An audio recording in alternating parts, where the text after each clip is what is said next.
This is Captain Lewis of the True Sons. My advanced team is already in DC. You still have no idea what you're up against.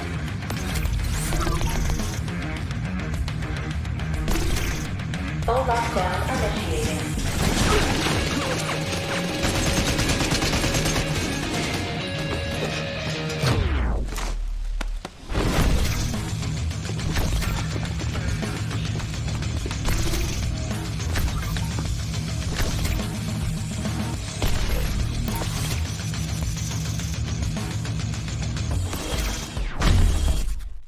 Hello everyone, today we have some huge news to share with you regarding the Division 2. It was yesterday's announcement stream for Season 9, Hidden Alliance. They've shown us the whole roadmap, which you can see on screen now. They talked about some other bits, and we went over it yesterday in yesterday's stream. And what I said I'd do is I'd include it today as well in our normal weekly update video. In these weekly update videos on a Tuesday, we go over any Division 2 news, hence why we're going to cover this again. I know I'm a day late. Content creators have already covered this yesterday, but hey, it is what it is. We covered it last night on stream, and we're going to cover it again for today for anyone that may have missed it. So you've got this roadmap we're going to go through. We've got like a little like minutes sort of like from the whole stream to go through as well, what was discussed during the whole stream of the announcement yesterday. There's an intelligence annex to go through, a few screens to show you, and then there's the normal weekly update video that I do. So we're covering the invaded missions today, the reset on the Division 2. We're covering the weekly vendor reset on the Division 2 today.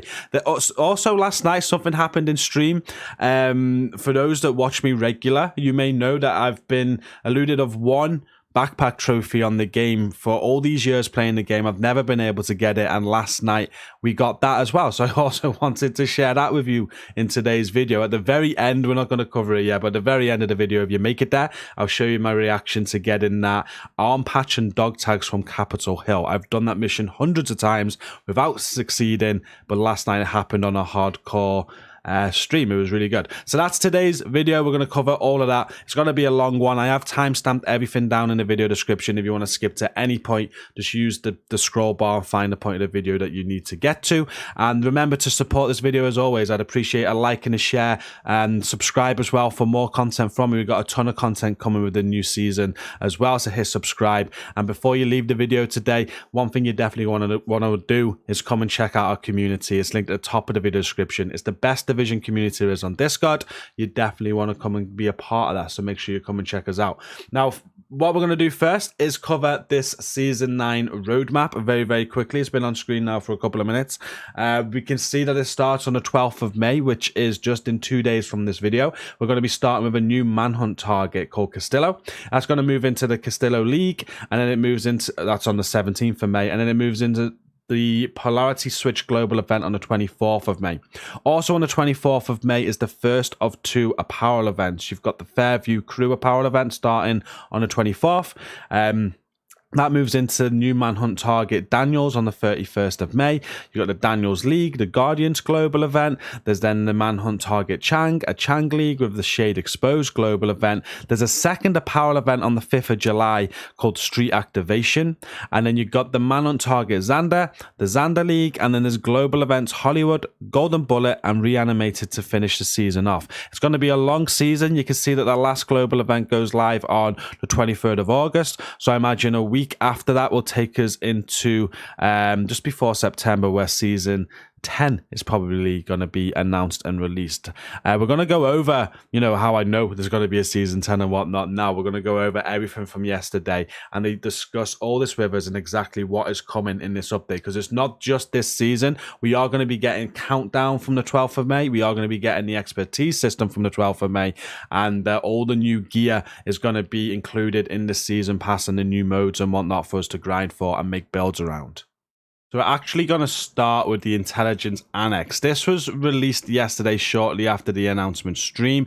We will go over that stream, but first we'll touch this Annex. It's the manhunt improvements that they're discussing in this, and it starts with this. We'll just read through it quickly. It says, Agents, today we have the pleasure of introducing to you our new season for the Division 2 Hidden Alliance. In Hidden Alliance, the team is honing the manhunt structure like a knife's edge to provide an episodic narrative within the division instead of exploring all 12 districts of Washington, the focus will be on shifting to a much smaller area, giving us the opportunity to provide more contained, concentrated stories and to avoid repetition from season to season. So it says, what is the Hidden Alliance? We believe that the core message and plot of the Division should not be locked behind the interconnected stories of numerous collectibles. Hidden Alliance opens with a cinematic flashback showing the immediate consequences that followed the confrontation with Failout at Camp White Oak. So the story picks up immediately from this point as Kelso, Benitez, and Rhodes all cope with what has happened. The moment acts as a catalyst for the Division going forward. The addition of cinematic language will make the stakes and motivation crystal clear and moved out of the darkness. We are taking this new approach to show the changing motivations and feelings of our core characters. In order to give players a safe space to dive into our story, these main story collectibles will now be delivered to the player by meeting with Kelso at the base of operations when a manhunt target has been eliminated. This focused delivery will help players avoid missing critical story details. And it goes on to then talk about the new targets. The Hidden Alliance manhunt focuses on a new gallery of high-profile enemies, but this time they are not rogues. Instead, we'll see the evolution of the True Sons following the death of Antoine Ridgway. A new charismatic leader rises within the True Sons ranks, and they are moving their operation nationwide. Meanwhile, a new leader known as Captain Lewis will descend upon Washington, D.C. with a mission of his own. The new lieutenant and the prime target himself range from monstrous to sympathetic. The ideology and tactics of the True Sons have changed, which in turn starts to alienate some of the most zealous members while attracting a new wave of cruel opportunists with an eye to join an oppressive army of the powerful. The internal struggles of the new generation of True Sons will shine a light on the complexities of a world in turmoil and provide the first glance at a new threat rising to prominence.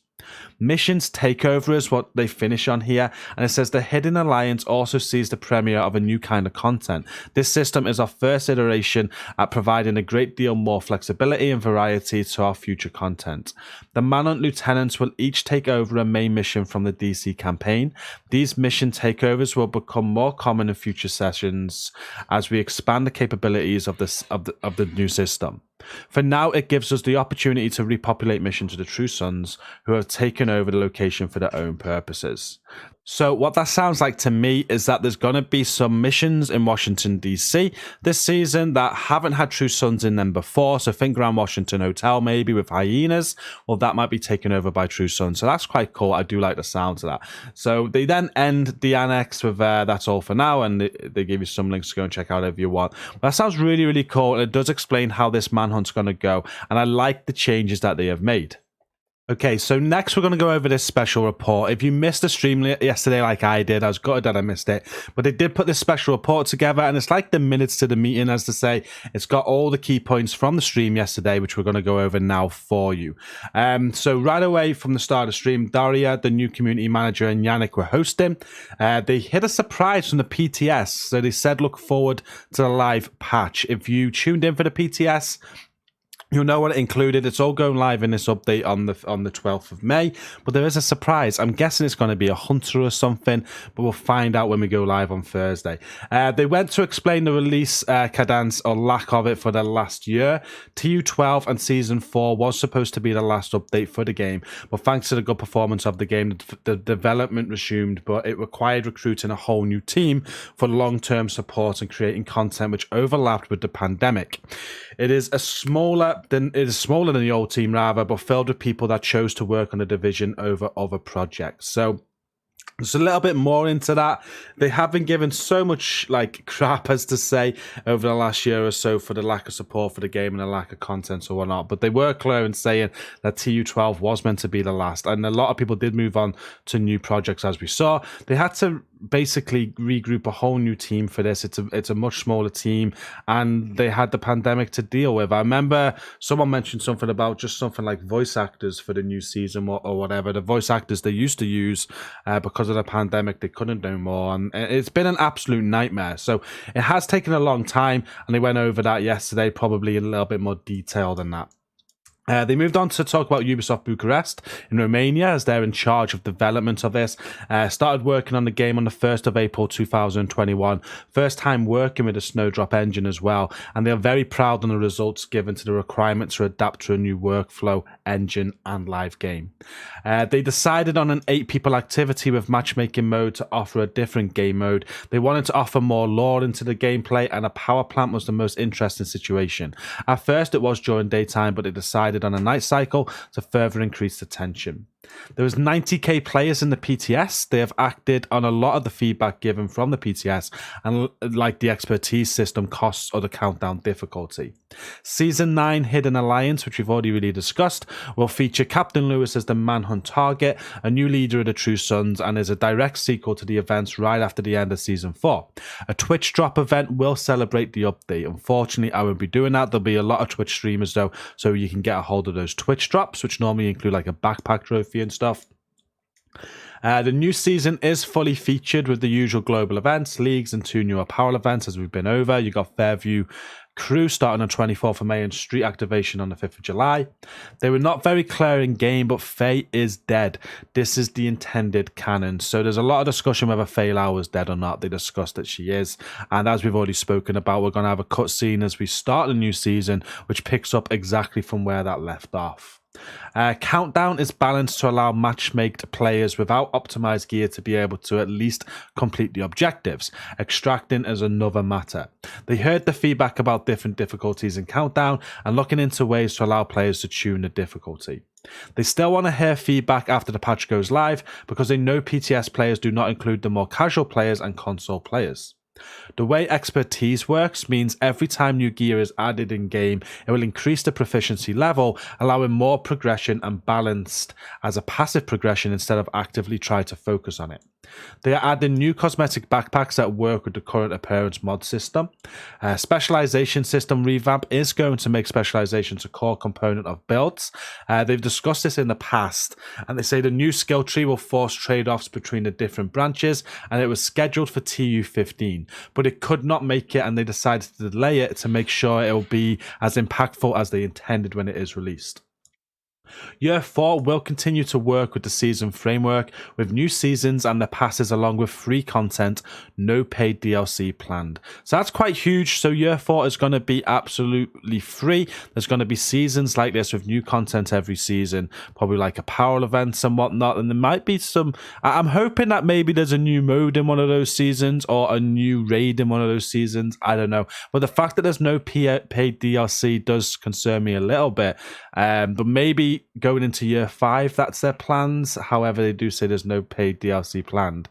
I'm guessing that's just for Year 4, though. It'd be great if Year 5 had a paid DLC or something, but we don't know. There's nothing planned for now. All we know is that we've got a full-on Year 4, and Season 9 is going to be the start of that. So we've got lots of content to come.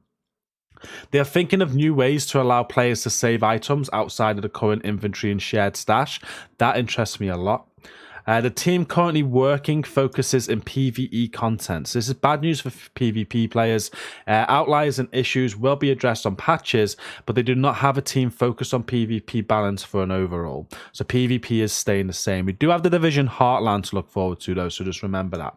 There are no plans for a whole new map like New York map, but smaller areas for specific activities are on the table. So like with Countdown, and you have that new power plant map.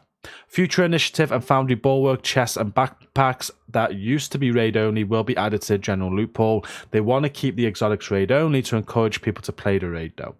And they are aware of the power creep included with the new gear, expertise and specialization revamp. Yannick hinted that spec weapons will be more powerful and the need of more challenging content. They are working on adding new legendary content and new ways to tackle the issue.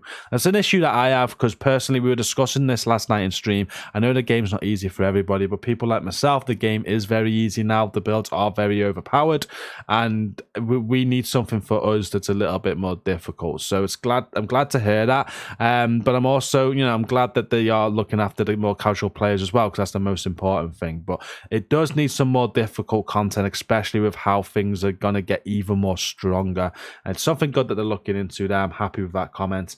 And it says it ends on May 13th and 15th is going to be a free weekend. So make sure we spread the news, which I'm doing in this video. It may be a good time to check out the Recruit a Friend program as well. You do get some rewards for that. So it's going to be free to play this weekend. And that basically wraps everything up. That's everything that was announced yesterday. The season goes live just in 2 days, and we get to play the new mode. We get to grind for the new gear, make all the new builds, find out what that surprise is. Got some great artwork for the new season as well there that's on screen now. But there was 2 more images I quickly wanted to show you.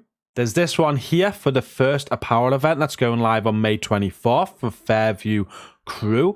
This is one image that they shared in the stream. Looks pretty sick there. Nice little outfit. As you know, with Apparel Events, it's all about the outfits and grinding to get those keys to unlock everything. You get some weapon skins as well and some patches and stuff like that. But the second Apparel event for me looks even better. This is Street Activation, which goes live on July 5th. Just look at that attire. I can't wait to get a hold of that. That mask as well, I think, is looking very, very good. Masks is something else you get in these Apparel events. So they were the final 2 things that were shared during that stream yesterday. And I'm very excited to get some new gear to make my agent maybe not look like Dr. Disrespect. We'll see. Will it bring me away from it? But that's the last 2 things that we want to show on yesterday's update and news update. And we're going to cut off from that now. So do let me know in the comments what you think, how you're feeling about this. I know a lot of people are disappointed because it's just the same old stuff as people are saying. There's nothing really new. There is a new game mode. There's loads of changes coming with expertise, and there's a specialization revamp coming as well. I do think there's enough there to make people come back to the game for sure. I'm just happy that the game's live again, and we've got a whole year 4. You know, season 9 is just the start. People just need to remember that. There's so much more content to come, and the game's live again. It's a good time for the Division agents, in my opinion, and I hope it is for you. But do let me know what you feel down in the comments. We're now going to move on. So moving on to the invaded mission reset now, we can see that Capitol Building is invaded this week. You're going to need to complete an invaded Jefferson Plaza, Air and Space Museum and Viewpoint Museum to unlock Capitol Building. And once you've done all of those missions and the Stronghold, you'll be able to do Tidal Basin. Each and every week, I explain to you why these are good. And for those that are new today and don't know why you should be doing invaded missions after you've completed them once, say, it's because they give you specialization points. So if you do need specialization points to unlock your trees, make sure you're working on these, or even on your second character specializations. But as well, they give you random mod unlocks, so if you still need mod unlock blueprints, they'll give you one of them for each completion. And I think you get a named item as well for each invaded mission, so if you need some named items, they're good to do as well. Very worthwhile doing. Make sure you get them done this week if you do need help. One more thing before we move on to the weekly vendor reset. It's been asked in comments recently that I also covered a weekly invaded project, weekly legendary project. So this week the weekly legendary is Capitol Building. If you complete Capitol Building on legendary, you'll get an exotic cache. I had a quick look at the daily in legendary as well, and that is also Capitol Building. I'm not sure if that doubles up or not, but you could get 2 exotic caches from Capitol Building today if you complete it on legendary. So that's that. And now I'm going to cover the weekly vendor reset for you. As always, we start at the White House. We go through every single vendor, read out what they're selling this week. I'll let you know if there's anything that I like the looks of, but do also let me know if you like the looks of anything down in the video comments. People like to read through them. So starting at the White House, you can buy an Alp Summit Percussive Maintenance Name Backpack this week. This comes with perfect tech support. It has repair skills and skill ace on it. This is quite a good buy, to be fair, with skill ace already being rolled on it with what tech support does. That's good, and you can roll skill damage on that, and that's a great backpack. Unfortunately, it's an Alp Summit backpack, which comes with repair skills, but it's a decent one for what it is. There's an AUG A3 Para with SMG damage, crit chance, damage target out of cover and outsider, a military AKM with assault rifle damage, health damage, damage to armor and in sync, an X45 tactical with pistol damage, headshot damage and spike, a Walker Harrison Co backpack with weapon damage, crit chance, headshot damage and unstoppable force. It's a very good looking backpack, that, to be fair. A Sokolov chest piece with weapon damage, status effects, hazard protection and protected reload. There's a critical hit damage mod at 9.9%, a 6.4% duration on a drone, a 4.3% burn damage for a chem, and a 4.9% blast radius mod for a sticky. And over at the clan vendor this week, you can buy a Forge holster that comes with hazard protection, shield health, and skill tier. Now, for one of my old builds, this would have been absolutely perfect. So definitely goes as a top pick this week, just because of the hazard protection. It'd be very good for like a hazard protection tank build. You've got tip of the spear gloves with weapon damage and crit damage. Rigger holster with skill tier and headshot damage. Aces and Eights backpack with weapon damage and crit chance. There's an M1911 with pistol damage and damage to armor with eyeless. A lightweight M4 with rifle damage, crit damage, headshot damage, and spike. A YOL chest piece with armor, health, hazard protection, and empathic resolve. A Spaz 12 with shotgun damage, damage to armor, crit chance, and breadbasket. Card 45 with pistol damage, damage to target out of cover, and killer. Badger Tough gloves with armor, skill aced, and armor regen. Fenris mask with weapon damage, hazard protection, and weapon handling. Then we got an 8.1% headshot damage mod, a 5.3% skill aced mod for your pulse, an 8.1% headshot damage mod again. That put me off there. We got 2 of them this week at the clan vendor, and a 6.4% radius mod for a chem. Now moving on to the settlements now and starting at the campus. On sale is an Ekim's long stick. This comes with marksman rifle damage, headshot damage, damage to armor, and it's got perfect ranger on it. It's an SR1 with marksman rifle damage, headshot damage, health damage, and eyeless. A classic RPK with LMG damage, damage target out of cover, optimal range, and measured. It's a 511 mask with armor, explosive resistance, headshot damage. Petrov holster with weapon damage, crit chance. We've got a 10.1% skill aced mod, a 4.1% damage mod for a chem, a +4 stinger charges for a hive, 6.5% cone size for a pulse, and a 6.1% shock radius for a trap. And over at the theatre this week, you can buy the mop with shotgun damage, damage to armor, armor on kill, and fast hands. Got a KSG shotgun with shotgun damage, damage to armor, crit chance, and perpetuation. A USC 45 with rifle damage, crit damage, damage to armor, and future perfect. Alps gloves with skill tier, health, and status effects. Providence knees with weapon damage, health, and explosive resistance. We've got an 8.4% ensnare resistance mod, a 4.2% damage mod for seekers, a 4.1% deflected damage mod for your shield, a 5.7% blind effect duration mod for a firefly, and a 6% health mod for a decoy. And now moving on to the DZ vendors, we're going to start at DZ West. And on sale this week is a backup boomstick with shotgun damage, damage to armor, health damage, and spike. A tactical sausage 12 with shotgun damage, damage to armor, accuracy, and optimist. A SIG 716 CQB with rifle damage, crit damage, health damage, and boomerang. Negotiator's Dilemma gloves with weapon damage and crit damage. Eclipse Protocol knees with skill tier and repair skills. Overlord gloves with weapon damage, skill aced, and skill damage. Got Sokolov knees with weapon damage, crit damage, and hazard protection. Then an 8.5% ensnare resistance mod, a 4.2% damage mod for seekers, a 4.3% deflected damage mod for shield, an 8.3% speed mod for a firefly, and a 5.5% duration mod for a decoy. And then at DZ South this week, you're able to buy a Liquid Engineer backpack, which is the Bellstone Armory name backpack. It's got perfect bloodsucker on it. It comes with armor, armor regen, and repair skills. I'm actually looking for one of these. Thanks to Robbo for mentioning it. We're looking for one with crit chance and crit damage on, though.